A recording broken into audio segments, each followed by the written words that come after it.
एक है। भाषावाद की करो विदाई, क्षेत्रवाद की करो विदाई, पंथवाद की करो विदाई, छुआछूत की करो विदाई। अगड़ा हो या पिछड़ा हो, असमी हो या गुजराती, कश्मीरी हो या मलयाली, तमिल हो या बिहारी, पहाड़ी हो या मैदानी, मराठी हो या हरियाणी, श्वेतांबर हो या दिगंबर, सिख हो या बौद्ध हैं। बोलिए भारत माता की, भारत माता की, भारत माता की। अब आप लोग बैठ जाएं, बहुत समय नहीं लूंगा, 20-25 मिनट अपनी बात रखूंगा, उसके बाद मैं चला जाऊंगा। शेष बातें जो लोग YouTube पे हैं, Facebook पे हैं, Twitter पे हैं, Instagram पे हो, उनसे चर्चा होती रहेगी। शेष बातें करते रहेंगे आगे आगे।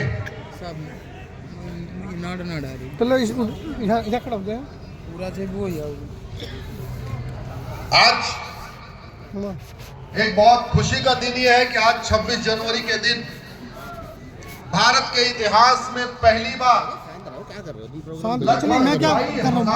भाई साहब जब आरोप उल्टे लगा रहे हैं, राजपथ कहते हैं, वहां पे उन्होंने पूरा का पूरा वंदे मातरम गाया।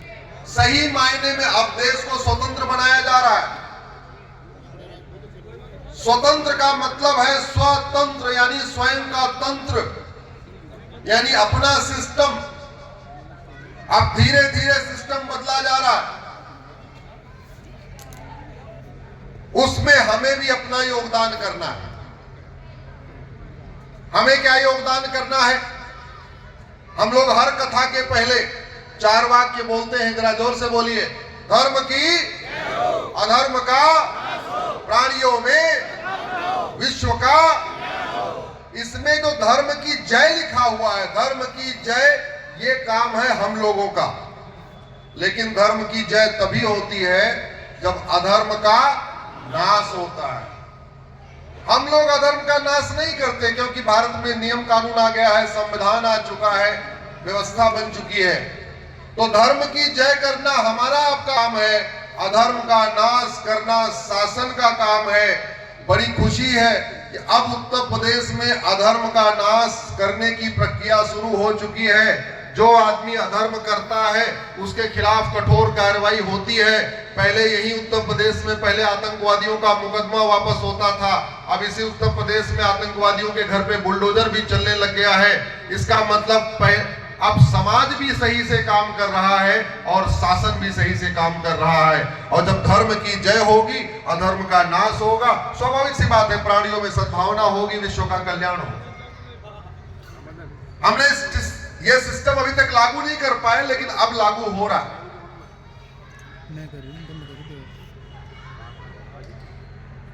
भारत में आज भी बहुत सारे गुलामी के नाम चल रहे।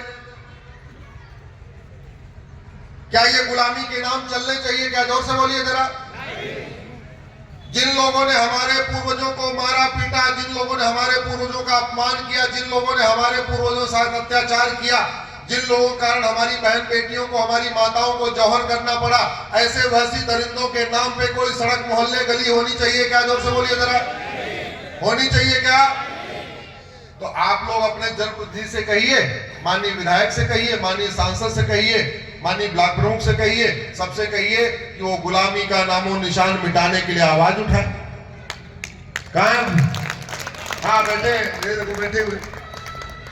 आवाज उठानी चाहिए, लेकिन अकेले वो उठाएंगे तो बात नहीं बनेगी। अकेले मैं उठाऊंगा तो बात नहीं बनेगी, आपको मिलके वो उठाना पड़ेगा आवाज। इसलिए बोलिए, गुलामी का नाम मिटाने के लिए हम सब हिंदू, गुलामी का नाम मिटाने के लिए हम सब हिंदू।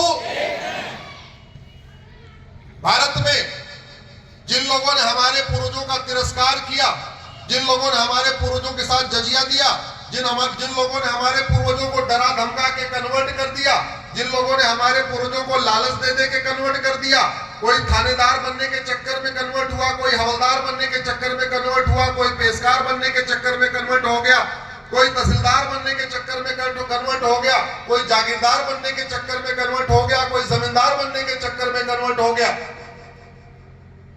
चलो कन्वर्ट हो गए सो हो गए, लेकिन जिन लोगों ने कन्वर्ट किया उन लोगों के नाम के ऊपर, निशान के ऊपर कहीं कोई निशान होना चाहिए क्या? जोर से बोलिए जरा। कुछ लोग कहते नहीं बनाया उन्होंने था। अरे काहे का बनाया? जमीन हमारी, मिस्त्री हमारे, इंजीनियर हमारे, आर्किटेक्ट हमारे, तो जो कुछ बना वो किसका है? जोर से बोलिए जरा। हमारा है। लेकिन गुलामी का नाम कब मिटेगा? गुलामी का नाम मिटाने के लिए आपको पीछे से एक ही वाक्य बोलना है। गुलामी का नाम मिटाने के लिए, गुलामी का नाम मिटाने के लिए भारत में बहुत सारी कुरीतियां चल रही है। ये 3 तलाक, हलाला, मुता, मिस्यार, तहर्रुस, तलाके हसन, तलाके हसन, तलाके बाइन, तलाके किनाया, ये भारत की कुरीति थोड़ी है। ये तो वैसी दरिंदे बाहर से आए थे, वो कुरीतियां यहां थोप के चले गए। वो वैसी दरिंदे भारत में है क्या? जोर से बोलिए जरा।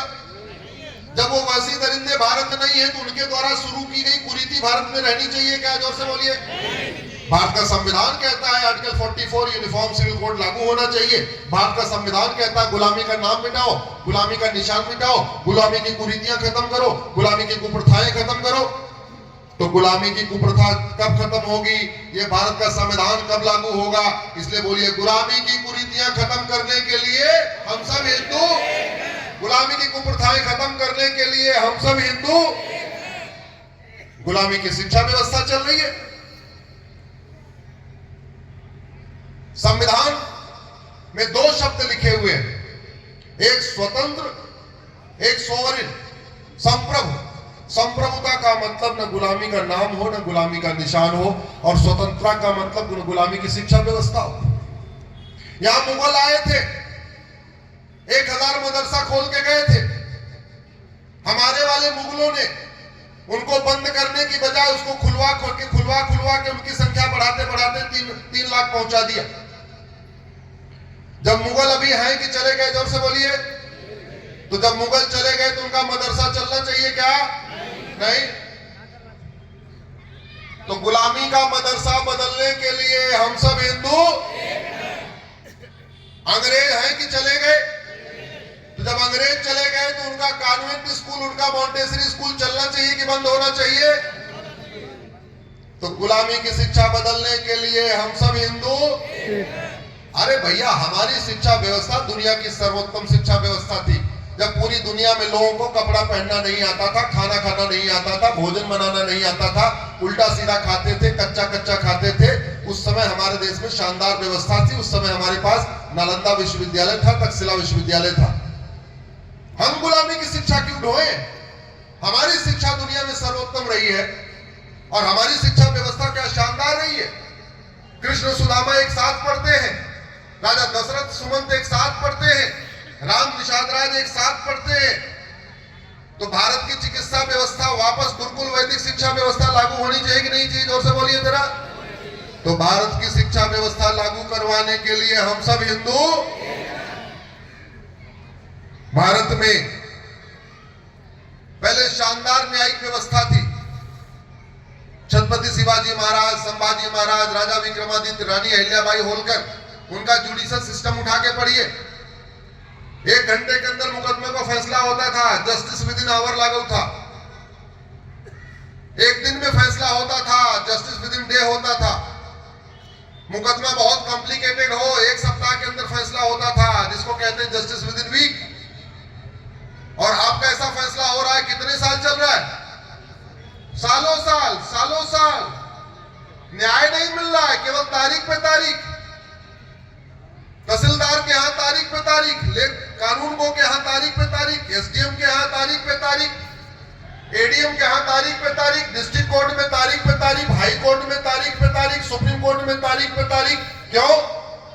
क्योंकि एक गुलामी की न्याय व्यवस्था चल रही है। ये बदलना चाहिए कि नहीं बदलना चाहिए? जोर से बोलिए जरा।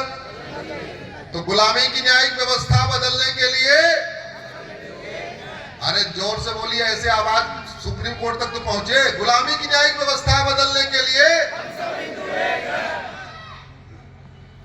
जब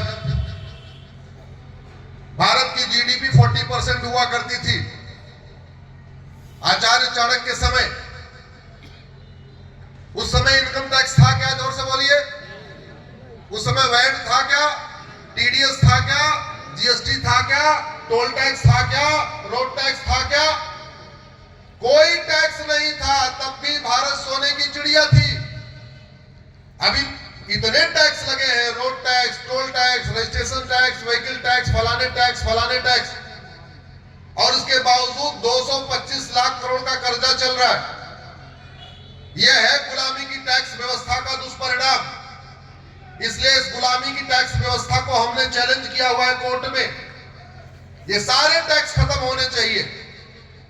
भारत में 1 नेशन 1 टैक्स होना चाहिए। लेकिन 1 नेशन 1 टैक्स तब आएगा, गुलामी की टैक्स व्यवस्था कब बदलेगी? जब तो गुलामी की टैक्स व्यवस्था बदलने के लिए हम सब हिंदू, गुलामी की व्यापार व्यवस्था बदलने के लिए हम सब हिंदू, गुलामी की चुनाव व्यवस्था बदलने के लिए हम सब हिंदू, गुलामी के नियम कानूनों को बदलने के लिए हम सब हिंदू। इस देश का विभाजन मजहब के आधार पे हुआ, लेकिन मजहब के आधार पर नियम कानून आज भी चल रहे हैं। अगर भारत में संविधान है, संविधान 2 शब्दों से मिलकर बना है, समविधान यानी समान विधान, यानी सबके लिए समान विधान, यानी सबके लिए सम्यक विधान, यानी एक देश एक विधान। तो जब भारत में संविधान है तो भारत में बहुविधान चलना चाहिए क्या? जोर से बोलिए जरा। क्या भारत में जाति के आधार पर विधान कानून चलना चाहिए? क्या भाषा के आधार पर कानून चलना चाहिए? क्या क्षेत्र के आधार पर कानून चलना चाहिए? क्या मजहब के आधार पर कानून चलना चाहिए? अरे भारत में एक देश एक विधान होना चाहिए, सबके लिए समान विधान होना चाहिए। तो फिर से बोलिए, मजहबी नियम कानूनों को खत्म करने के लिए हम सब हिंदू। लोन और वजीफा क्यों? आप लोग जो टैक्स देते हैं ये सबको बराबर के लिए देते हैं या मजहब के आधार पर?